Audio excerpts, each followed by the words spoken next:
une production du Studio SF. Bienvenue au podcast Upika, le podcast pour les geeks de sport, où est-ce qu'on geek sur le sport avec d'autres geeks de sport.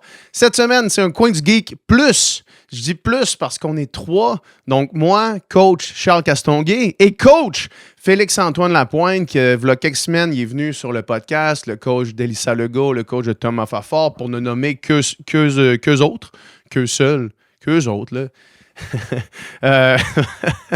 le pire début d'intro. Mais je continue, je power through parce que c'est comme ça que je suis. PH Quentin, je ne lâche pas en plein milieu d'une introduction. De quoi on parle? On parle du fameux double threshold. Donc, la nouvelle tendance de plus en plus populaire dans le monde du sport d'endurance qui consiste à faire non pas une grosse séance au seuil, mais bien deux séances plus courtes qui vont totaliser une quantité de travail supérieure, mais qui sont séparées en deux, donc qui viennent réduire le stress mécanique sur le corps. Donc, on parle, Charles nous fait un deep dive des études, qu'est-ce que ça dit au sujet du double threshold, quels sont les avantages, quels sont les inconvénients. Et Félix-Antoine nous parle de sa propre expérience qui a commencé à intégrer des séances de double threshold dans son coffre à outils avec ses athlètes, puis de toute évidence, les résultats parlent d'eux-mêmes. Donc, vraiment un deep dive classique, coin du geek. C'est vraiment le fun, ces coins du geek-là, de mettre la science avec le côté pratique. Ça permet de sortir un petit peu, de zoomer out de la conversation, puis de pouvoir vraiment mettre sur le terrain, en fait, les apprentissages que Charles nous amène avec les études. Donc, superbe conversation. Les deux gars sont calés comme personne, puis moi, je ne suis qu'un observateur qui pose des questions, peut-être les questions que vous posez à la maison. Le podcast est présenté par Upika. Upika, c'est votre destination pour tous vos besoins de nutrition sportive, principalement pour les sports d'endurance. La saison de sport d'endurance arrive à grands pas. On est même dans le début de la saison. Je regarde devant moi par la fenêtre, puis la neige fond. Donc, bientôt, les objectifs vont être de retour sur votre calendrier. Donc, n'hésitez pas, upika.ca pour voir toute notre gamme de produits et utiliser le code promo Upika Podcast pour sauver 10% sur votre première commande. Bon podcast!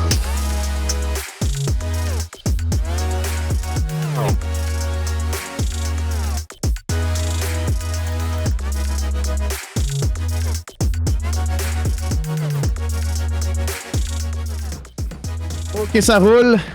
Coin du geek. Très geek.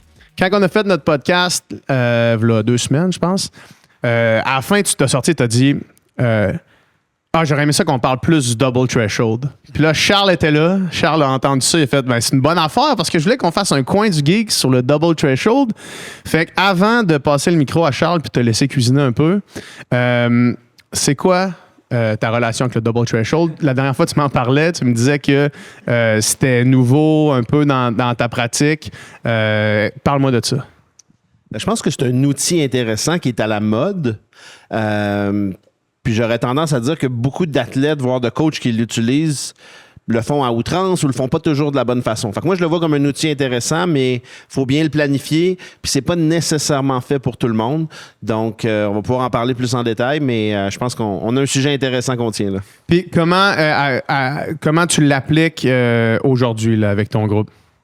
Seulement quelques athlètes, on va le planifier pour eux individuellement. Règle générale, c'est des athlètes qui sont capables de faire un haut volume d'intensité, de bien récupérer, d'assimiler une charge de travail élevée. Puis moi, j'aime l'utiliser une fois par semaine dans quelques blocs de l'année. Exemple, on est dans une phase d'entraînement où on va se dire, OK, les 8 prochains mardis, on va faire un double threshold, mais pas systématiquement à l'année, puis pas comme certains vont le faire 2 fois par semaine. Ça, c'est ma façon à moi de l'appliquer. Certaines phases de l'année, 1 fois par semaine. Je pense qu'on peut maximiser un peu les bénéfices sans prendre trop de risques. Et avant qu'on tombe dans l'étude, à quoi ressemble pour toi une séance de double threshold? Appelons ça double seuil. Non, ouais. Appelons ça double threshold, sinon on va perdre les gens. Règle générale, la séance du matin, ça va être des intervalles un petit peu plus longs, entre 1 km et 3 km. Fait qu'une séance classique, autant pour les athlètes de mon groupe que ce qu'on voit au niveau à la course à pied, ça peut être 6 fois 2 km en matinée, alors qu'en après-midi, souvent, on va faire des intervalles un peu plus courts, des vitesses légèrement plus vite, mais rester dans la zone seuil. Ça peut, par exemple, être un 20 x 400 avec repos très, très court. Fait qu'une journée classique, ça pourrait être 6 x 2 km le matin, 20 x 400 l'après-midi. Et qu'est-ce que tu définis comme étant la vitesse seuil? La meilleure façon de le définir, c'est de faire un test de lactate. Puis ça peut aussi être intéressant de se référer à des allures compétition. Moi, j'aime bien dire que une séance de seuil traditionnelle, ça va être un peu moins vite que l'allure demi-marathon optimale. J'aime appeler ça allure 30 km. Donc, entre la vitesse que tu peux maintenir pour un demi et un marathon. Souvent, c'est dans ces allures-là qu'on va faire la séance du matin, par exemple 6 x 2 km, alors que celle de l'après-midi peut être légèrement plus vite qu'allure demi-marathon. J'aime parler d'allure 15 km, mais ça reste que maintenir une allure 15 kg sur des 400, c'est assez facile. Puis un des pièges du double threshold, c'est d'aller plus vite. Parce qu'on pourrait relativement facilement faire nos 2 kilos plus vite qu'allure 30 kilos, faire nos 400 plus vite qu'allure 15 kilos. Donc, c'est là où je pense que certains athlètes utilisent mal le double threshold parce qu'en réalité, ils ne sont pas vraiment à threshold, mais sont plus vite. Ouais. Donc, ça, c'est un peu le piège. OK. Fait que maintenant qu'on sait en pratique qu'est-ce que ton groupe fait, Charles, qu'est-ce que la science nous dit? Puis Félix-Antoine, tu peux rebondir à chaque moment. Non, je pense qu'on... Bon. Ça y est, je pense qu'on peut arrêter le podcast là parce que ça résume les 8 pages que j'ai. Qu'est-ce que Félix vient de dire, pas mal.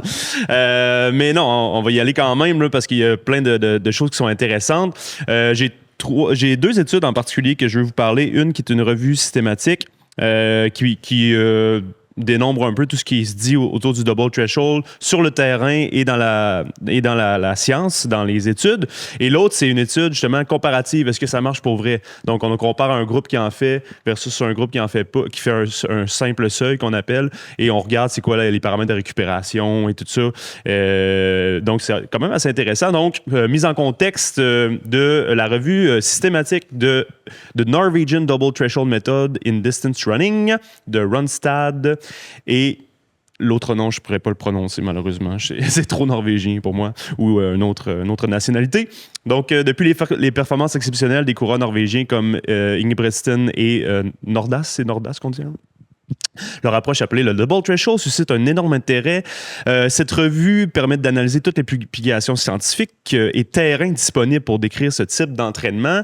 Qu'est-ce que c'est le Double Threshold? Ben, le Double Threshold, comme Félix a dit, ça consiste à réaliser 2 séances au seuil lactique, donc proche du LT2 dans la même journée. Souvent le matin, un interval training contrôlé. C'est-à-dire que le matin, ça va être un peu plus facile, un peu plus long, et le soir, un peu plus costaud, donc plus proche du deuxième seuil. Et déjà, on vient contredire le nom du double threshold qui n'est pas un double threshold réel, en fait, parce que le matin, on est plus proche, on est plus dans le milieu des 2 seuils, puis l'après-midi, on est plus proche du deuxième seuil. Ouais, ça, c'était une question que j'avais, Félix, pour toi. Tu partages maintenant souvent les entraînements que tu fais faire, puis souvent les double threshold. Dernièrement, en tout cas, il y avait des 3 x 5 kilos progressifs en matinée. Tantôt, tu parlais de 1 à 3 kilos. Là, on va jusqu'à 5 kilos. C'est quoi la recommandation que tu donnes quand tu donnes cet entraînement-là? Il faut toujours garder en tête que ultimement, les entraînements, ils servent à te préparer à une compétition. Donc, l'exemple que tu donnes des 3 x 5 km, ben, je l'utilise pour des athlètes qui sont en phase préparatoire pour un demi-marathon ou un marathon, où j'évalue que faire des efforts prolongés, donc de plus que 1, 2, 3 km, ben, ça fait partie de la préparation pour optimiser tes résultats. Donc, ultimement, on veut pas juste entraîner des facteurs physiologiques, mais on veut entraîner une capacité à performer en compétition. Fait que c'est un peu l'idée derrière. Puis, dans certaines phases d'entraînement, quand je veux que cette séance-là soit très difficile, ben je vais sortir de la routine double threshold, puis ça va être une seule séance difficile, intense dans la journée, parce que l'espèce de notion de rester sur ses gardes, s'en garder, puis pas aller dans une zone d'effort très, très intense au double threshold, ben il y a des journées où c'est pas ça l'objectif de l'entraînement, où je veux qu'on push, je veux que ce soit difficile, puis qu'on s'assure que les jours avant, après, soient planifiés en conséquence pour récupérer de ça. Donc, c'est pour ça que je dis que j'utilise le double threshold, mais je le fais pas à outrance, parce que des fois, l'objectif de l'entraînement ne cadre pas avec cette méthode-là. Et c'est surprenant parce que justement, les Norvégiens, dans la méthode traditionnelle, là, ils vont faire de 1 à 3 jours de double seuil par semaine. C'est quand même costaud, là. Mais c'est vraiment en respect de la méthode à 100%, très standardisé, parce que sinon, tu tombes vite en surentraînement avec ce genre de truc-là. Là.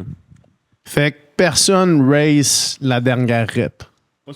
C'est ça. Toi, y a-tu une règle stricte de y a personne qui race la dernière rep dans tes entraînements? La majorité des séances, oui. Puis peut-être qu'une fois aux 2 semaines ou aux 3 semaines, là, on n'est pas du tout dans une séance threshold, puis on veut aller chercher ce niveau d'intensité-là. Puis ce qu'on voit souvent sur le terrain avec la semaine type dont Charles vient de parler, c'est des athlètes que le mardi et le jeudi font des double threshold. Donc, ça leur fait 4 séances au seuil dans la semaine. Puis souvent, le samedi, ils vont faire une seule séance d'intensité où là, ils vont pousser, justement, comme tu en parles. Fait que ça avait quand même des routines d'entraînement à 5 intervalles semaine, mais 4 des 5 sont très contrôlés en termes d'intensité. Mais c'est vraiment pas fait pour tout le monde, mais ceux qui sont capables de prendre cette charge d'entraînement-là et de réellement être au seuil dans les 4 séances du mardi-jeudi, ça apporte des bénéfices.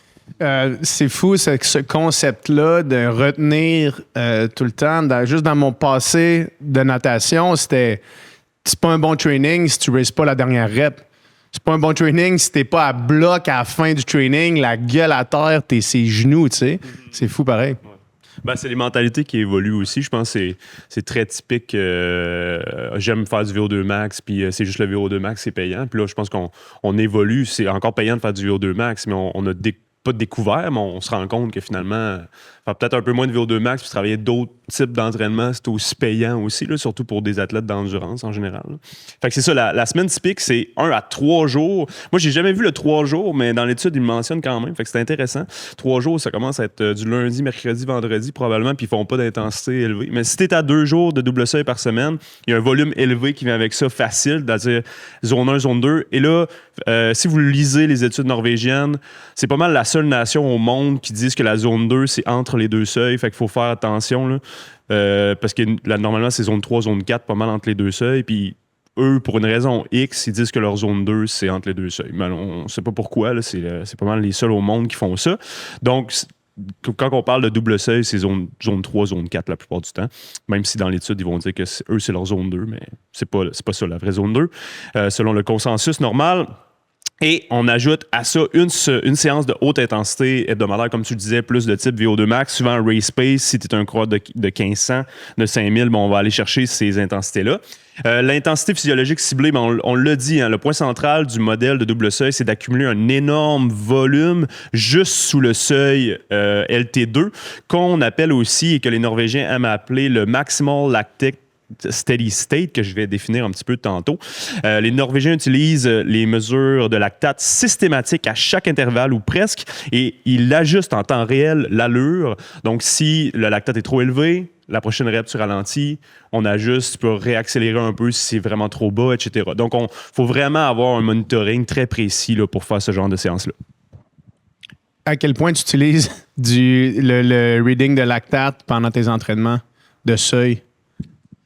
Ben, dans un premier temps, je pense que ce qui est important, c'est 1 à 2 fois par année, mettre à jour le test pour définir les bonnes zones. À partir du moment où tu définis les zones, tu les corrèles à une pulsation cardiaque et une allure en termes de pace, ben, tu as des outils pour bien le gérer, même si à chaque séance, tu ne vas pas prendre de mesure lactate. Mais oui, j'aime que grosso modo, 1 fois par mois, quand c'est possible sur le plan logistique. En plus d'avoir ces données théoriques-là, ben, pendant la séance, quand on sait que c'est une grosse séance, qu'on veut qu'il reste au seuil, ben, on s'assure de prendre des mesures dans l'entraînement. Est-ce qu'on le fait systématiquement à chaque séance? Non, mais c'est bon d'avoir, entre guillemets, des checkpoints à certaines séances. Parce que c'est ça, dans le fond, ce qui est important, c'est d'avoir plusieurs paramètres pour mesurer l'effort. Souvent, on utilise la perception d'effort, qui est très importante, corrélée avec des fréquences cardiaques, corrélée avec le lactate. Fait que si au moins on n'a pas, il a oublié sa strap, on a du lactate, ou ben non, au moins on a la perception d'effort.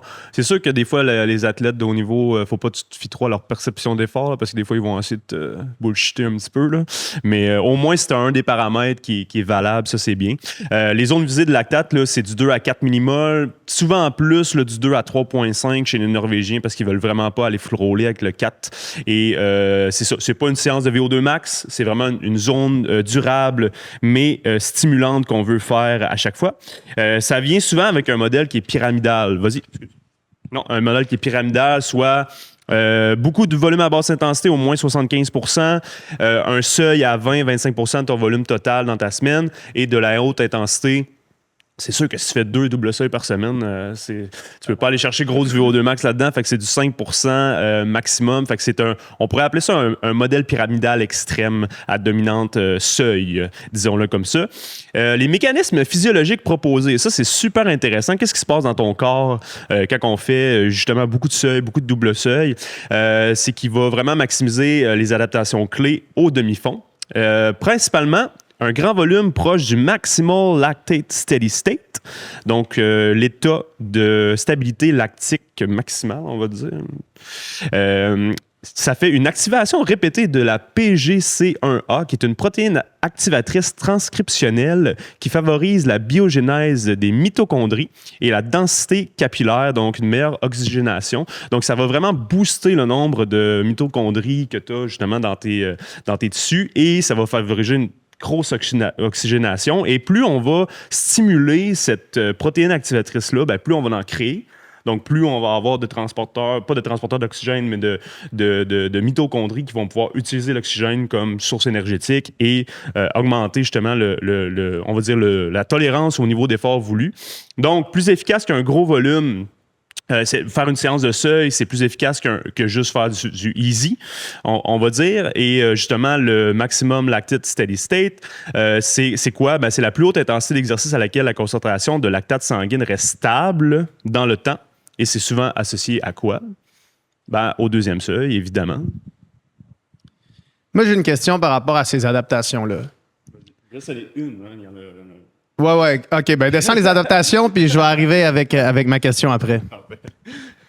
Et ben, si tu fais du vélo, c'est souvent ton FTP.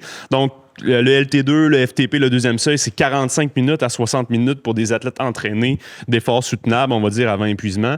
C'est le point d'équilibre maximal entre la production de lactate et la clairance du lactate. Et l'oxydation du lactate principalement qui se fait au niveau des mitochondries. Donc, le but, c'est d'augmenter ta densité, on va dire, mitochondriale. C'est un des principaux facteurs.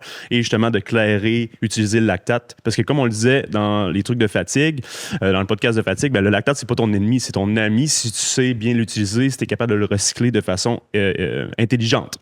Et justement, c'est pourquoi c'est intéressant, les mitochondries. Ben, je viens de le dire, la capacité oxydative, la densité mitochondriale, l'activité des enzymes oxydatives, la capacité à utiliser le lactate comme carburant est directement reliée justement à ta densité mitochondriale. Donc, c'est super important d'en avoir plus, et ça permet de soutenir un VO2 max qui est plus élevé plus longtemps. Donc, si on fait beaucoup, justement, de ce genre d'entraînement-là, les athlètes d'endurance élite vont souvent être capables de soutenir leur LT2 80 à 90 % du VO2 max pendant une longue période de temps, un bon 60 minutes, on va dire. Et les non-entraînés, ben, c'est souvent du 60 à 70 % du LT2 qui vont tenir pendant, justement, cette heure-là, on va dire. Là. Du VO2, pardon. Ouais. Fait que c'est quand même une grosse gamme de diversité. Donc, justement, je vais répéter pour que ce soit clair. Le deuxième seuil, ce serait 80 à 90 % chez les athlètes entraînés et 60 à 70 % chez les athlètes non entraînés qu'on est capable de tenir. Le deuxième seuil serait à ce niveau-là du VO2 max, donc c'est vraiment impressionnant. La clairance du lactate, c'est un autre phénomène physiologique intéressant. C'est le cœur du modèle, en fait. Le but n'est pas de tolérer le lactate, mais de le recycler massivement et de l'utiliser en énergie. Donc, ça se fait par les transporteurs membranaires. Là, je vais loin, là, mais j'aime ça aller loin. MCT1 qui font entrer le lactate dans les fibres oxydatives et qui l'utilisent comme carburant au niveau des mitochondries. Augmentation de l'oxydation du lactate et du shuttle lactique qu'on appelle. Donc, augmentation du deuxième seuil, amélioration de l'économie métabolique et diminution de l'acidose dans ton sang, ce qui fait que tu es capable de tenir plus longtemps une vitesse à des lactates qui vont être un petit peu plus bas. Je vais poser ma question tout de suite parce qu'elle me gruge trop l'esprit. Étant donné que toutes ces adaptations-là ne sont pas nécessairement biomécaniques, peut-être qu'il y en a qui s'en viennent qui vont être biomécaniques, mais ceux-là, elles ne le sont pas. Ma question, c'est est-ce qu'on est mieux de passer le plus de temps possible à la fréquence cardiaque de notre LT2, ou passer le plus de temps possible à la vitesse de notre LT2. Donc, je vous donne un exemple. Admettons qu'on fait un 3 fois, un exemple de base. Là. Mettons qu'on fait 3 fois 5 minutes au seuil. Fait que là, on a couru au pace du seuil. Fait qu'on a couru 15 minutes au pace du seuil. Ou 3 fois 8 minutes, où est-ce qu'on fait 2 minutes seuil, au pace seuil, 2 minutes under, mais qu'on est capable de rester 8 minutes au heart rate qui est normalement lié à notre deuxième seuil. Donc, dans le premier cas, on a fait 15 minutes à vitesse seuil. Dans le deuxième cas, on va avoir fait 12 minutes vitesse seuil, mais 24 minutes à la fréquence cardiaque au seuil. Est-ce que vous me suivez? Oui.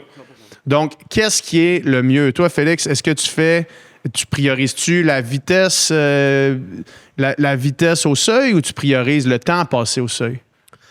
Je pense qu'il faut faire attention de ne pas être esclave d'une vitesse seuil qui va être déterminée, par exemple, par un test lactate ou par exemple par une allure compétition, si on prend l'exemple de la vitesse 30 km ou vitesse demi-marathon que je disais tout à l'heure. Parce que ce qui peut arriver, que ce soit les athlètes, les coachs, on a tous un ego, puis on a tous en tête de « Ah, je vaux ce chrono-là ou cette allure-là sur demi-marathon, donc je n'irai pas moins vite que ça dans ma séance threshold. » Mais si c'est une journée où tu es fatigué, où les conditions météo sont pas favorables lorsque tu fais ta séance, puis en plus, il y a du dénivelé sur le parcours que tu utilises, ben ton allure au seuil que tu as sur ton test lactate en tapis roulant, là, ce ne sera pas la même chose dans ces conditions-là. Puis rares sont les athlètes qui ont l'humilité de dire hey, d'habitude, j'irai à 3,30 au kilo, mais avec ces conditions-là, là, pour réellement être au seuil, je vais aller à 3,45. Puis c'est là qu'on fait des erreurs parce qu'on est esclave du pace, entre guillemets. Donc, il faut vraiment se fier à nos fréquences cardiaques, à notre valeur de lactate, plus qu'à un pace précis. Et ça, c'est ça, mettons, pour moi, qui est un coureur très amateur, c'est tellement difficile faire ça, réussir à se fier à des facteurs qui sont pas quantifiables comme le pace que tu cours. Puis la fréquence cardiaque, c'est facile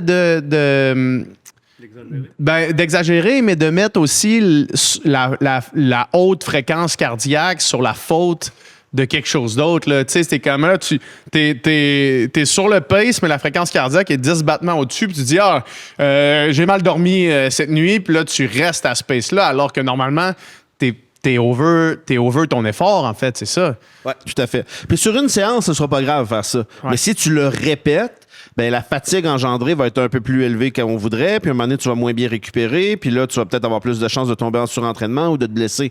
Fait que c'est vraiment...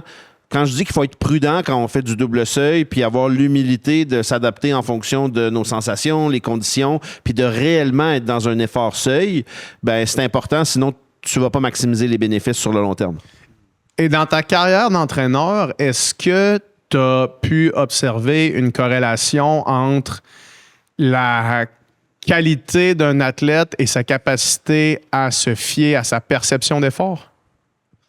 Oui. Mais je ferais une nuance entre le talent et cette capacité-là, dans le sens où un jeune athlète talentueux, fringant, qui progresse, que tout va bien, règle générale, il n'y aura pas toujours cette maturité-là. Ça vient avec les années, l'expérience, puis la complicité du travail coach-athlète où il y a un peu un travail d'éducation, d'expliquer à l'athlète pourquoi je suis le coach tannant qui te dit de ralentir aujourd'hui. Ben, si un travail de confiance aussi. C'est ça. Si l'athlète, il comprend pas, puis il me dit, il est donc bien tannant, lui, de me dire d'aller 5 secondes au kilo moins vite, je suis capable d'aller à cette vitesse-là.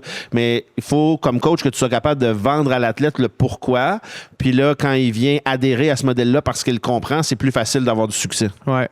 Puis, tu sais, je vais juste prendre un exemple. Je te voyais, on s'est croisés cet été ou cet automne sur les plaines d'Abraham, puis tu faisais faire des 400 à ton groupe, puis n'importe qui a déjà fait l'anneau des plaines sait que le dénivelé, il n'est pas pareil des deux côtés, dans le sens où soit tu fais un long faux plat montant puis une descente sharp, ou soit tu fais une montée sharp puis un long faux plat descendant dans l'autre sens. Mais toi, tu leur faisais faire des deux côtés. Puis c'est sûr que les temps sont pas les mêmes sur le 400 quand tu bascules des deux côtés, justement à cause de ça. Fait qu'il faut que tu sois capable vraiment de te fier à l'effort puis au heart rate parce que le pace, il sera pas les mêmes d'un 400 à l'autre à chaque fois que tu le fais. Là, Oui, puis les athlètes qui sont amenés à compétitionner dans un contexte sur route ou en cross-country où il y a du dénivelé, ben c'est un déterminant de la performance d'être capable d'adapter son effort en fonction des côtes. Fait qu'on travaille ça aussi parce que, à l'exception des athlètes qui font juste de la piste, il faut qu'ils soient capables de se gérer en compétition. OK, pendant mon marathon, il y a un faux plat montant. Comment je vais ajuster mon effort pour pas avoir mon lactate qui vient spiker puis qui vient monter, puis là, ça va hypothéquer le reste de ma course. Donc, c'est une notion de... On vient entraîner ce qu'on veut être capable de répliquer en compétition. Même chose en cross-country. C'est pour répondre à ta question, moi, je dirais justement le temps est peut-être plus important que l'allure elle-même parce que, justement, si tu as mal dormi puis tes fréquences sont 10 over, ben ton corps, il dit que ça marche pas aujourd'hui, fait que ralentit, fait que ton cœur, à moins que tu réagis énormément au café puis tout ça, puis ça fait spiker un peu tes fréquences, ça va se normaliser selon moi après de toute façon, mais ton cœur, il te dit qu'est-ce qui se passe, là. Fait que si t'as bien beau dire que OK, j'ai mal dormi, c'est pas grave, ben oui, c'est pas grave, oui, non, c'est pas grave, mais c'est grave dans le sens que tu fais pas l'objectif que tu es supposé atteindre aujourd'hui, tu travailles d'autres choses finalement. Fait que ton cœur, malheureusement, c'est assez objectif. Là. Ça serait, oui, c'est ça, le over-under devient peut-être plus intéressant que l'allure elle-même, là, selon moi, là, mais chacun son opinion. Est-ce que tu en fais du over-under avec tes athlètes? Pas beaucoup, pour être honnête. C'est un outil qui peut être intéressant, mais c'est pas ça que j'utilise le plus régulièrement. OK. En d'autres améliorations, ben, c'est au niveau de la fatigue centrale. Donc, beaucoup d'améliorations du deuxième seuil sans accumulation de fatigue centrale. Donc, le double seuil, justement, ou beaucoup d'entraînement au seuil, c'est une forte stimulation métabolique, un faible stress nerveux parce qu'il y a plus de récupération avec le volume qu'on fait. La perception d'effort, souvent, est diminuée au seuil. Il y a une augmentation de la tolérance à ce seuil-ci. Donc, on peut répéter les séances plusieurs fois par semaine, comme les Norvégiens, ou 2 fois dans la même journée si vous en faites juste comme vous devriez le faire selon moi, parce qu'il n'y a pas beaucoup de gens qui devraient faire 2 fois ou 3 fois du double seuil par semaine. L'économie de course, c'est un autre facteur. Donc, le volume modéré à vitesse seuil, on va dire, améliore la rigidité musculo-tendineuse de façon plus modulée. Donc, mettons, si on fait VO2 max, c'est des gros stress au niveau musculo-squelettique. Une grosse séance de seuil, ça peut l'être aussi, un peu moins parce que déjà l'intensité est un petit peu moins élevée. Mais si on divise notre seuil en 2, ben, on a des stimulations plus fréquentes, un peu comme le fractionné de course ou des trucs comme ça. C'est comme du fractionné de seuil qu'on fait. Donc, on a des bonnes stimulations plus modulées, donc meilleure adaptation, une meilleure coordination intermusculaire qui vient se faire aussi parce qu'il y a plus de repos. Justement, on divise un peu plus. Les coûts énergétiques à l'allure de compétition qui vont être justement un peu plus diminués. On est beaucoup plus spécifique au tempo qu'on veut suivre en compétition aussi. Donc, c'est assez intéressant comme méthode. Et pourquoi 2 séances dans le même jour? Ben, je viens de l'expliquer un petit peu ici, puis c'est la question centrale de cette revue-là. Justement, les auteurs expliquent que la capacité à améliorer le seuil instantané, ben, dans le fond, c'est faire 60 minutes d'un coup, par exemple. Il y a une grosse dérive cardiaque qui va arriver à la fin de la séance. Souvent, mettons, tu fais 6 x 10 au seuil ou tempo vers le seuil. Donc, ça inclut souvent un recrutement des fibres rapides, plus de type 2. Donc, fatigue centrale plus élevée après. Donc, finalement, on est plus cassé. Si tu le divises en 2, puis on y va simplement, si tu fais 2 x 30 au lieu de 60 minutes continu ou dans la même séance, ben, tu as le même stimuli métabolique et moléculaire, moins de stress nerveux central et tu peux répéter plus facilement. Donc, le double seuil, c'est comme une optimisation du ratio adaptation-fatigue, selon l'étude. Et ce que tu perds en endurance de fin de séance, mettons, là, fait que j'imagine que tu vas la rechercher dans une long run dans ta semaine. Est-ce que c'est comme ça que tu le vois, Félix, toi? Parce que, tu sais, mettons, si tu fais un 60 minutes, un 6 x 10, à la fin, tu es dans une zone d'endurance assez extrême, là, tu sais. Surtout, 6 x 10, c'est quand même un esti de training. Mais fait que si tu fais 2 x 30, tu vas jamais dans cette zone-là? Est-ce qu'on pense qu'il faut jamais y aller ou on y va d'une autre façon? Moi, je pense que ça... Quand je te donnais l'exemple que en fonction de où on est dans le cycle de l'entraînement, on ne va pas toujours faire du double threshold. Ouais. C'est un peu ça le meilleur exemple. Si on parle en termes de vitesse élite, puis qu'on arrondit à 3 minutes du kilomètre, ton 60 minutes dans cette zone-là va te référer 20 km d'intensité dans ta journée. Peut-être que tu vas en faire, dans l'exemple que je donnais, de 6 fois 2 km, 12 le matin, et 20 fois 400, 8 l'après-midi. 12 plus 8, 20 km, 20 km à 3 minutes du kilomètre. C'est exactement le 60 minutes dont Charles parle.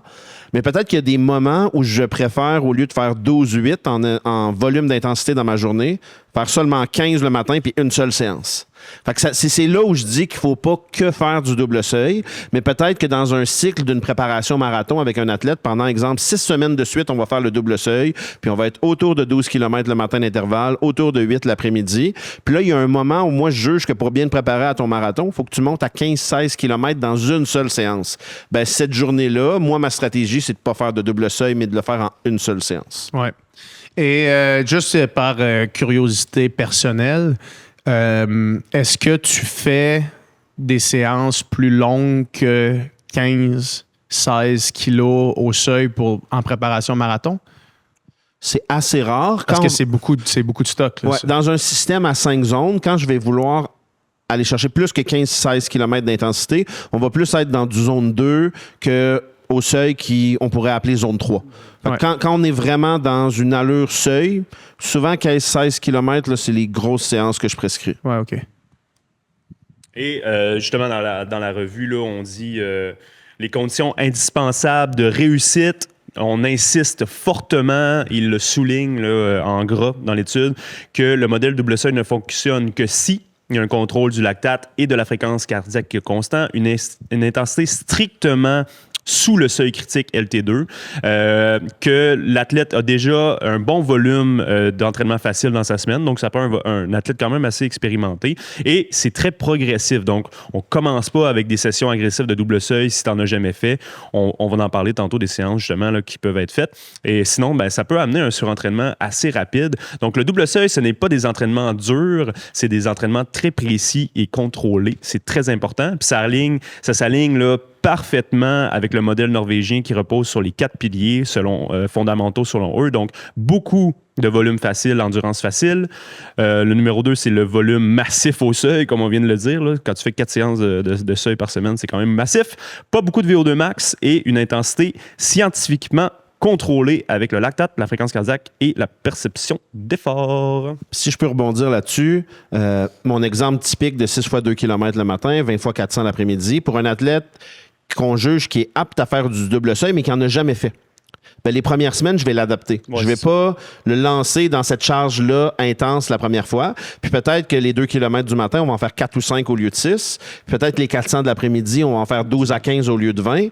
Puis quand on aura fait un cycle comme ça pendant 5-6 semaines, puis plus tard dans la planification annuelle, on revient avec une phase de double seuil, là, peut-être qu'on va aller sur les classiques que je viens de vous parler de 6 fois 2 km le matin. Fait qu'il faut s'adapter, puis c'est pas parce qu'on voit des athlètes élites internationaux faire un modèle que le copier à un athlète en développement ou même un athlète d'un bon niveau provincial-national, ça va automatiquement marcher parce que comment ils se sont rendus à être capables de faire ça, ces athlètes-là? Des fois, on l'oublie puis on veut faire un copier-coller, mais la situation est tellement différente que le copier-coller, il ne fonctionnera pas pour toi. Là. Non, c'est ça, exact. Puis c'est vraiment important ce que tu viens de dire.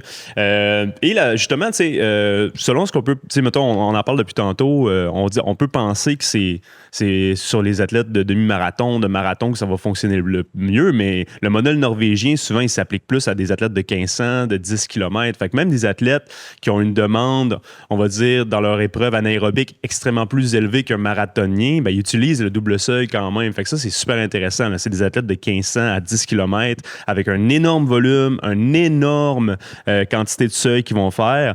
Et justement, c'est un peu contre-intuitif quand on y pense. Là. Oui. Puis, deux petits bémols. C'est important que ces athlètes-là, l'exemple dont on parlait tout à l'heure, à mardi et jeudi, double seuil, 4 séances, bien, la séance du samedi, qui est plus à VO2 ou à allure spécifique compétition, si elle n'était pas là, ils n'optimiseraient pas leur performance sur 1500. Donc, ça prend quand même un minimum de spécificité. Exact, puis après, ça prend des athlètes qui ont une prédisposition pour être confortables et à l'aise à vitesse course, dans le sens où il y a des athlètes qui aller à allure 1500 ou aller à allure 5000, même s'ils en font pas beaucoup, sont naturels, sont à l'aise là-dedans. Ouais. Peut-être qu'eux répondent bien à ce modèle-là, à juste en faire une fois par semaine le samedi, puis la majorité de leur travail est faite au seuil le mardi, jeudi sur 2 séances à chaque fois. Mais un athlète qui est un peu moins vite naturellement, puis que lui a besoin de faire plus de vitesse pour être confortable à vitesse 1500, ben lui, peut-être que faire que du double seuil à l'année, ça marchera pas parce qu'il va lui manquer de vitesse. C'est pour ça que je dis que c'est pas une formule qui s'adapte à tout le monde. Puis ça, c'est la relation plafond-plancher. Quand on parle, là, c'est si ton facteur limitant, c'est ton VO2 max, ta vitesse max, ton plafond, ben c'est sûr que de un moment donné, il faut que tu travailles là-dessus. Puis ton plancher, de un moment donné, si on va dans tes tests que ton plancher est ultra bas, ben on peut l'amener vraiment plus proche de ton VO2. Fait que c'est selon ton profil qu'il faut adapter l'entraînement, mais tu as absolument raison avec ça. Et la prochaine étude que je vous suggère, c'est TASNES 2024 qui compare justement, est-ce que ça marche des doubles seuils? Très intéressant comme protocole. Donc, on avait 14 athlètes d'endurance entraînés qui ont fait, avec un VO2 max d'environ 70 de moyenne, habitués à une charge d'entraînement très importante. Et on leur faisait faire justement des doubles seuils pour voir la différence entre les deux. Donc, le groupe 1, c'était 2 fois 3 fois 10 minutes à 90% de la vitesse à 4 millimoles. Le 4 millimoles étant la valeur, on va dire, très théorique du deuxième seuil, mais souvent, c'est plus du 3,5 c'est les athlètes d'endurance. Il faut faire le test pour le savoir. On mettait à peu près 6 heures de repos entre les deux séances, donc 3 fois 10 minutes à 90% de la vitesse à 4 millimoles. Et le groupe numéro 2, ben, c'était le seuil unique, le single threshold qu'on appelait, donc 6 fois 10 minutes à la même vitesse. À 90% de la vitesse à 4 millimoles et des récupérations de 2 minutes entre les blocs. Donc, voilà. Et qu'est-ce qu'on remarque? Qu'est-ce qu'on mesurait? C'était ça. C'était 3 fois 10, 2 fois. Okay. C'était exactement la même chose. On répétait juste puis, dans le fond, c'était d'accumuler le même temps total, mais c'est très... legit comme protocole dans le sens qu'on ne veut pas modifier les deux séances. On fait juste prendre la séance, la diviser en deux, puis on regarde c'est quoi qui est le plus efficace. Dans le fond, on mesurait le stress physiologique avec le lactate pendant la séance, la fréquence cardiaque, la perception d'effort, la variabilité de la fréquence cardiaque le lendemain aussi, les marqueurs neuromusculaires comme la force maximale du membre inférieur et le counter movement jump, donc le mouvement qu'on fait en contrebas un peu, là, qu'on vient se donner un élan et sauter ensuite. Ouais, exactement, avant et après pour voir les facteurs de fatigue neuromusculaire, on va dire.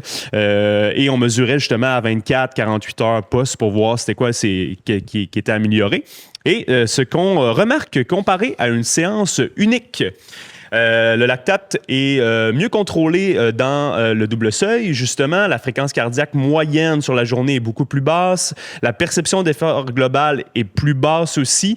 Et le stress métabolique aussi en général. Là, donc, si on compare, par exemple, la deuxième séance de double seuil à la deuxième moitié du single. Fait que dans le fond, les trois derniers 10 minutes versus le 3 x 10 du deuxième groupe de soir, qu'est-ce qu'on se rend compte? Ben, dans le single threshold, par exemple, la fréquence cardiaque moyenne du groupe du single threshold, dans les 3 derniers du 3 x 10 était à 173. Ceux du double seuil étaient à 166, donc plus basse. La lactatémie du single était à 2,9, du double à 2,3. En général pour la deuxième séance. Le RPE était à 7 sur 10 environ, 6-7 sur 10 pour le single, 4 à 5 pour le double, la deuxième séance. Donc, on va vraiment voir l'amélioration de ces paramètres-là qui est intéressante. Au niveau neuromusculaire, au niveau de force du membre inférieur, counter movement, c'est légèrement plus bas la dégradation pour le double threshold. Pas énormément, pour être honnête, mais c'est quand même une petite amélioration, là, ce qui signifie peut-être une meilleure tolérance mécanique après. Récupération, le HRV, il y a une petite baisse transitoire pour les deux groupes, en fait, qui se normalisent ensuite. Récupération subjective du double threshold meilleure à 24 heures et équivalente à 48. Donc, si on demande combien tu te sens sur 10, ça reste subjectif, mais c'est quand même des paramètres qui sont importants. Le single leur dit « Ah, je suis récupéré à 7 sur 10 », le double à 8 sur 10. Donc, petite amélioration là. Craquage musculaire, après 24 heures, diminué pour le double threshold. Donc, on cotait à 6 sur 10 de moyenne, 5,5 environ, et le single à 7 sur 10, donc quand même assez marqué. Et ça revenait à la normale à 48 heures. Donc, on voit quand même des améliorations avec le double threshold en termes de récupération et aussi pendant la séance en termes de paramètres physiologiques. Félix, est-ce que ça fit avec tes athlètes? Oui, je trouve les données intéressantes. Je ne suis pas particulièrement surpris. Peut-être une nuance que j'apporterais, c'est que si j'avais à planifier ces séances-là, peut-être que dans le format d'une seule séance, au lieu de faire 6 fois 10 minutes, j'en aurais prescrit 5, parce que ça devient énorme, là, 60 minutes à haute intensité dans une seule séance. Puis, règle générale, quand on prend la stratégie de faire une seule séance de seuil dans la journée, on accepte que le volume total en intensité va être un peu plus bas que si on en avait fait 2. Fait que l'exemple est un peu extrême parce qu'on est à 3 fois 10 minutes matin, 3 fois 10 minutes après-midi dans le format double, puis autant, donc 6 fois 10 en après-midi. Donc moi, comme coach, si je choisis avec cette séance-là de 10 minutes d'en prescrire qu'une seule, peut-être que je me contenterait de 5 fois 10 l'après-midi. Puis là, je serais curieux de voir les paramètres de récupération, les paramètres de lactatémie à la fin. Est-ce qu'ils se rapprocheraient parce que tu irais pas faire ce 6e 10 minutes-là? Ce serait intéressant. Et est-ce que toi, tu es capable, parce que là, on parle de la récupération qui semble mieux. Est-ce que toi, tu es capable de monter ton programme en augmentant d'autres paramètres si la récupération est mieux après des séances de double threshold? Fait qu'est-ce que tu prescris, mettons, est-ce que tu prescrirais la même chose le lendemain à ces athlètes, ces deux groupes d'athlètes-là? Ou le lendemain ou la semaine comme telle? Ben, je commencerai en disant que quand tu fais de haut volume d'intensité une journée, que ce soit en double threshold ou en une seule séance, c'est important que la journée suivante, le niveau de difficulté soit contrôlé pour moi, là, parce que là, c'est comme une erreur typique d'enchaîner les journées dures une après l'autre que tôt ou tard, l'athlète ne sera pas capable de soutenir ça. Fait que moi, je pense que c'est important quand tu fais de très hauts volumes d'intensité, qu'il soit double ou simple, de bien gérer les journées d'après. Fait que règle générale, moi, ça va être 1 à 2 jogs à basse intensité. Tu peux quand même faire beaucoup de kilomètres le lendemain, mais vraiment en zone 1, pour éviter de revenir tout de suite avec de l'intensité. Puis là, à un moment donné, sur le long terme, ça devient trop. Mm-hmm. Puis toi, dans ta carrière, tu as vu... tu as vu l'arrivée de la prédominance du double threshold, mais aussi des souliers à plaque de carbone, les super shoes. J'imagine que maintenant, avec un double threshold plus super shoes, ces séances-là sont beaucoup moins taxantes pour toute la semaine au complet. T'sais, pour les coachs, ça va être quand même marqué comme différence. Là. Aller chercher une journée à 15-20 km d'intervalle de course, avant, avec les chaussures traditionnelles sans plaque de carbone, ça avait un impact de stress musculaire puis biomécanique énorme. Maintenant, oui, ça a un gros impact, mais l'impact n'est plus énorme, puis tu peux récupérer de ça puis enchaîner une bonne semaine. Donc, l'entraînement des athlètes en utilisant des hauts volumes d'intensité est plus facile à programmer qu'avant. Il faut quand même être prudent, mais sur la récupération, puis on le voit, c'est pas pour rien que de plus en plus d'athlètes qui ont du succès en faisant du double seuil. S'ils le faisaient avec les chaussures de l'époque, je suis certain que c'est pas tous les athlètes qui réussiraient à bien le faire. Puis je vais rebondir sur ta question, en fait, du est-ce que le lendemain, ça modifie? Là? Ben pour moi, en tant que préparateur physique, justement, des athlètes de Félix, pour moi, ça modifie pas, mais ça me rassure dans la prescription d'une musculation le lendemain. Parce que si ta fatigue neurale est beaucoup moins élevée, si le raquage musculaire est vraiment moins élevé, là, ma séance du lendemain de muscu devient très pertinente. Si j'étais à 8 sur 10 de raquage musculaire puis je vais me taper de la force max le lendemain, ben là, ça commence à être moins pertinent un petit peu. Fait que pour moi, ce genre de données-là, je suis comme, OK, on peut quand même faire une séance de muscu très efficace le lendemain puis avoir des gains de ça sans créer trop de détérioration. Les auteurs soulignent, encore une fois, sont très tannants là-dessus dans toutes les études, qu'une seule petite dérive d'intensité transforme le double threshold en une journée très coûteuse et que le succès repose sur la maîtrise des paramètres qu'on a qu'on a dit.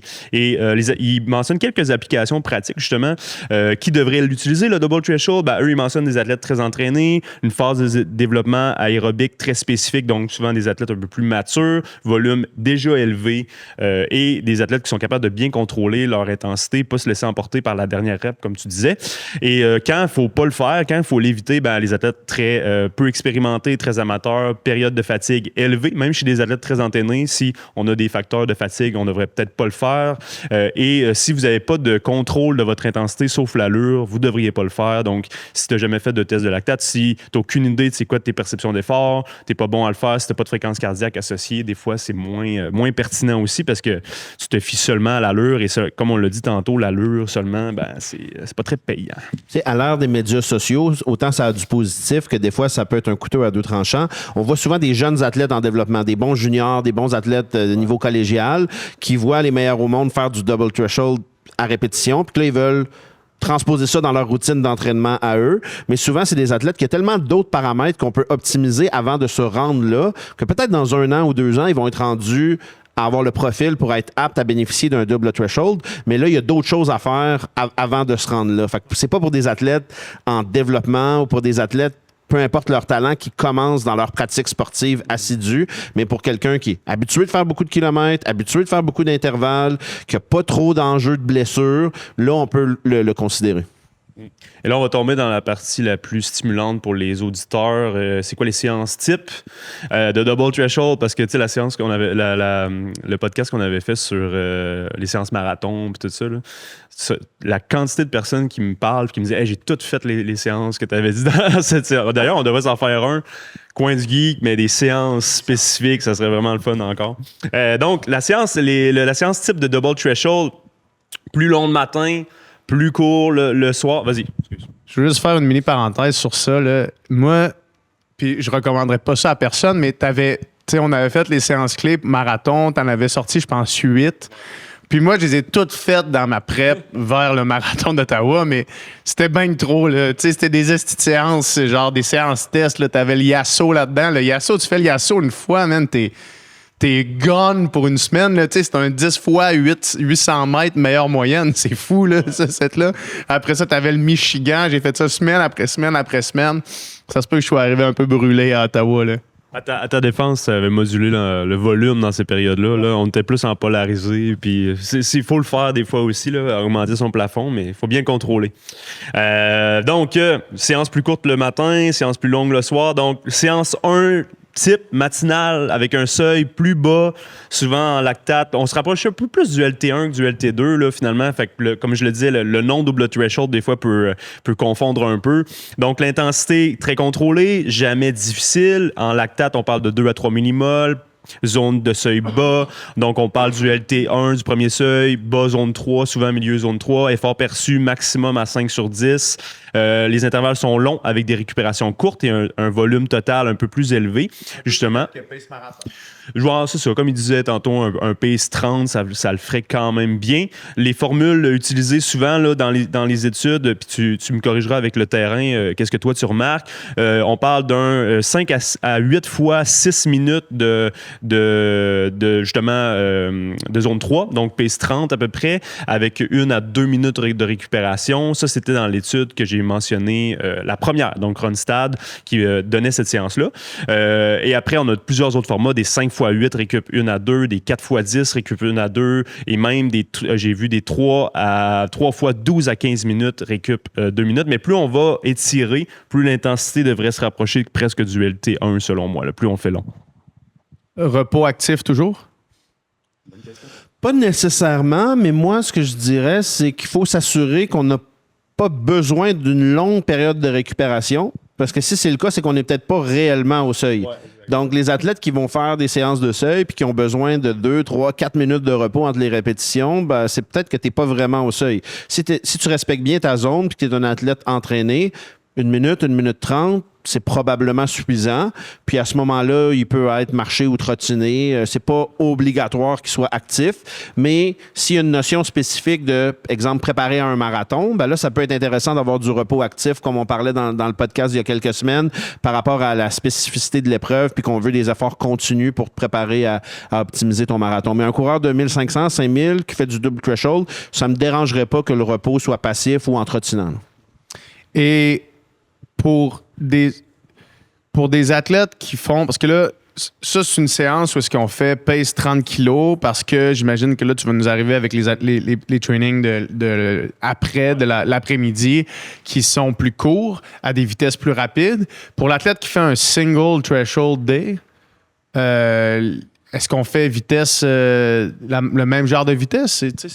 Ben, je pense que tu peux y aller progressivement. Là. Moi, je commencerai mon entraînement. Puis j'aime ça faire de la progression dans le training. Là. Fait que commencer peut-être à pace 30, finir à pace demi, pace 15 peut-être. Là. Mais c'est sûr que tu peux exagérer un petit peu plus vu que c'est ta seule séance, mais pas trop non plus. T'sais, le but, c'est d'être sous le seuil.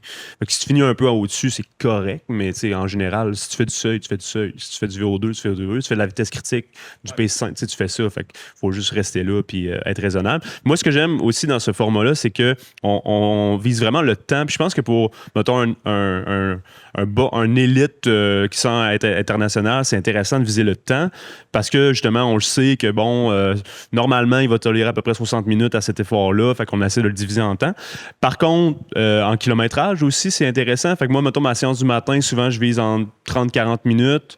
Je sais qu'en kilométrage, des fois, ça va me donner justement du 8, du 10 km environ total le matin. Des fois, quand je l'étire à 12, mais quand j'étire plus, moins je vais aller vite dans ma séance matinale, justement. La deuxième séance de soir, justement, l'objectif, c'est encore une fois stimuler la tolérance, stabilité au seuil et augmenter le temps sollicité au deuxième seuil sans déclencher la réponse du VO2 max. Donc, l'intensité qui va se situer plus en lactate, souvent de 3 à 4 millimoles. Effort perçu là, qui va varier entre 5 et 6 le soir. Et la structure de l'intervalle, c'est souvent plus court avec un volume total qui va être plus bas que le matin. Donc, Ronstadt, dans sa revue, lui, mentionne le 10 à 25 fois 400. Là, il y a une extrême variabilité. Des 400 mètres ou même des 1 minute avec des 30 secondes de récupération, justement. Et ce qui est intéressant, c'est que faut voir... des fois, on parle, OK, il ne faut pas aller trop vite. Mais justement, quand tu fais des reps très courtes, est-ce que tu peux te permettre d'aller à allure 10 si on ne fait pas monter le lactate puis qu'on n'a justement pas de fréquence surélevée? Donc, tu fais des efforts à vitesse un petit peu plus vite que le seuil, mais... justement dans le contrôle avec des courtes reps avec des récupérations qui vont être grandes. Donc, on n'y a aucune stimulation presque du VO2 puis on reste dans une zone de lactate. Je ne sais pas si toi, ça concorde un peu avec ta philosophie. Oui. Puis je prenais l'exemple que moi, j'aime utiliser ce que j'appelle une allure 15 km pour ces séances-là, ou à la limite, on pourrait dire un rythme 10 km conservateur. Ouais. Quand on commence à significativement être plus vite qu'à l'heure 10 km, là, ça devient dangereux de plus vraiment être au seuil puis d'avoir une lactatémie plus élevée. Puis j'aime l'exemple que tu dis des 400 mètres ou des 1 minute avec 30 secondes de pause. Donc, des fois, si on fait des 400 à vitesse plus élevée, on va vouloir avoir un ratio 1-pour-1 de récupération. Mais si tu es réellement dans une allure contrôlée, 30 secondes va être assez. Puis si tu fais ta séance, qui est supposée être une séance double seuil, puis quand tu es 400, tu sens que 30 secondes, il arrive vite, puis repartir, c'est difficile, ben c'est que tu es probablement trop vite. Ouais, c'est ça, exactement, parce qu'avec un 30 secondes, tu vas le savoir vraiment rapidement si tu es overpace. Là. C'est ça. Si tu te mets pace 10 kilos un petit peu plus vite que pace 10, les 30 secondes, tu vas y voir arriver vite. Là. Ouais. Fait que ça, c'est le meilleur moyen, en fait, de savoir si t'es sur le target. Là. Puis aussi, c'est qu'avec des courts repos, j'imagine que ça t'empêche d'aller chercher du stress biomécanique trop grand.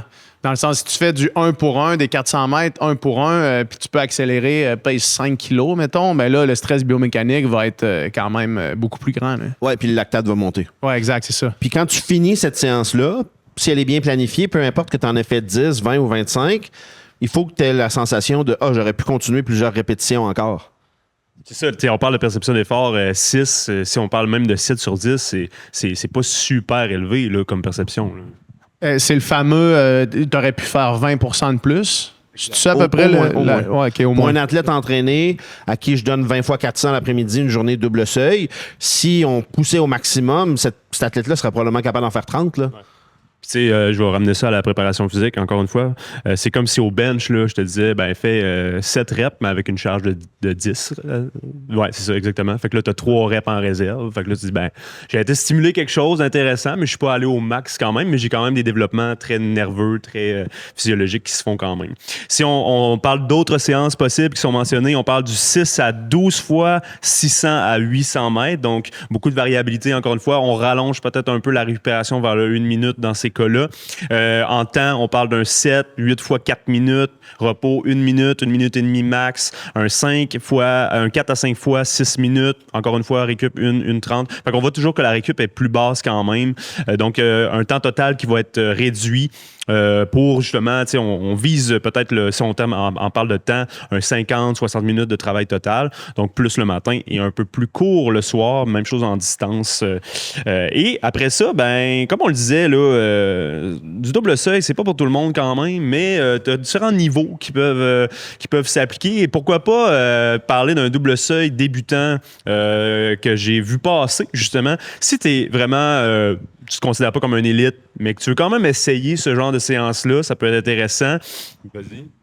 Moi, je me considère comme ça, puis je suis persuadé qu'il y a beaucoup d'auditeurs du podcast qui sont exactement dans cette situation-là, qui sont en train d'écouter un coin du geek, 1 heure de double threshold. D'après moi, c'est que ça les intéresse, fait que c'est intéressant, vas-y. Puis il y a sûrement pas tant d'athlètes élites olympiques qui écoutent le podcast. Il y en a peut-être, on les salue d'ailleurs.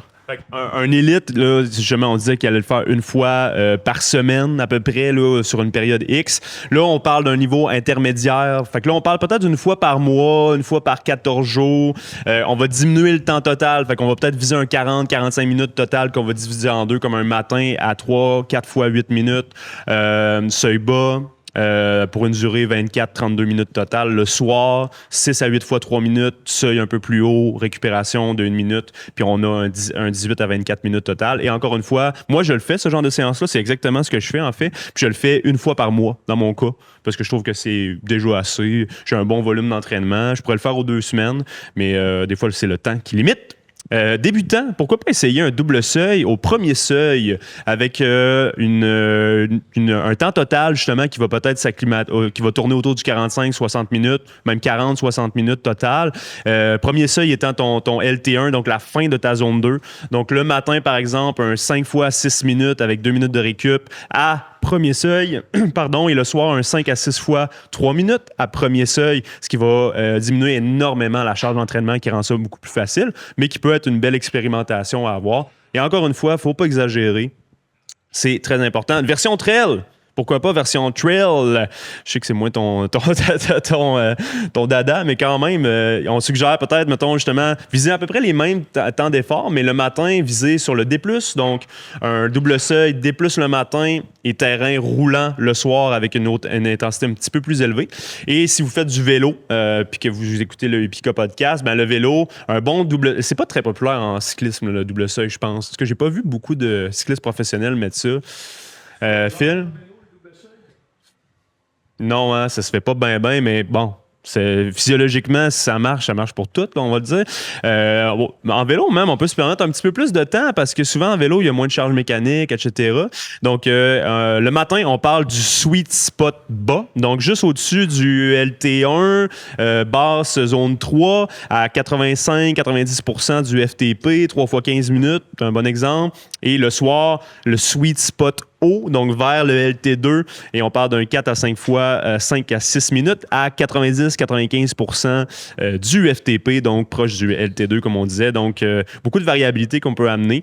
Mais la règle d'or de tout ça, c'est que si tu fais du double seuil et que, justement, tu doutes de qu'est-ce que tu es en train de faire, fais-le pas. C'est exactement ça. Ce qui est intéressant dans les exemples que tu as donnés, c'est d'individualiser. Parce qu'au final, peu importe le type de planification d'entraînement que tu fais, il faut qu'elle soit adaptée à tes capacités, ton bagage. Donc, il ne faut pas copier ce que font les élites si on n'est pas rendu là dans notre cheminement. Puis c'est correct d'avoir une version adaptée à qui on est comme athlète, qui on est comme coureur. Puis il y a même une version que j'ai vu quelques athlètes de haut niveau utiliser, qui est un double seuil où le matin, tu es à la course à pied sur une session comme on a parlé, traditionnel. Puis l'après-midi, tu es en transfert. Donc, sur vélo ou sur elliptique. Fait que là, tu fais un double seuil au niveau physiologique, mais en termes de stress mécanique sur tes structures, tu as seulement la séance du matin, puis celle d'après-midi, tu vas mieux récupérer. Donc, quelqu'un qui dit je suis pas sûr que je suis rendu là, mais je veux aller chercher les bénéfices, ça peut être intéressant de commencer comme ça. Puis si tu réponds bien, après l'introduire avec deux fois de la course. Comment est-ce que tu décides si tes athlètes sont prêts ou non à faire le double threshold? Est-ce que c'est juste on y va tranquillement, on se trempe le pied dans l'eau, si ça répond bien, on continue ou... Premièrement, ça prend des athlètes qui ont envie de le faire, qui n'est pas le cas de tout le monde. Il faut que tu aies l'impression que ça va marcher pour toi. Il faut que tu aies le temps à investir là-dedans aussi. Là. Si tu concilies ta pratique sportive avec une carrière professionnelle ou des études à temps plein, ça devient difficile des fois. Donc, il faut que l'athlète ait envie. Puis après, il faut que moi, je pense que l'athlète est rendu là. Donc, il y a des athlètes dans mon groupe qui, des fois, m'en parlent, disent j'aimerais ça essayer. Puis des fois, je leur dis attendons une année pour que tu aies cumulé des moyennes de semaines en termes de kilomètres un peu plus élevées, que tu aies un peu plus de bagages. Puis je pense que l'an prochain, ça pourrait faire du sens. Puis à l'inverse, il y a des athlètes à qui je le propose. Je leur dis, c'est pas une obligation, mais je pense que tu pourrais être rendu là si ça te tente. Si l'athlète me dit, je le file pas, j'ai pas envie, je l'impose pas. Ouais. Très intéressant. Charles, as-tu un mot de la fin? Je pense que ce que tu as dit, c'est bon. Ouais. Si tu doutes de ce que tu es en train de faire, fais-le pas. C'est le super mot de la fin. Merci beaucoup, Félix. Merci beaucoup, Charles. Ça fait plaisir, merci. Merci à vous. À la prochaine.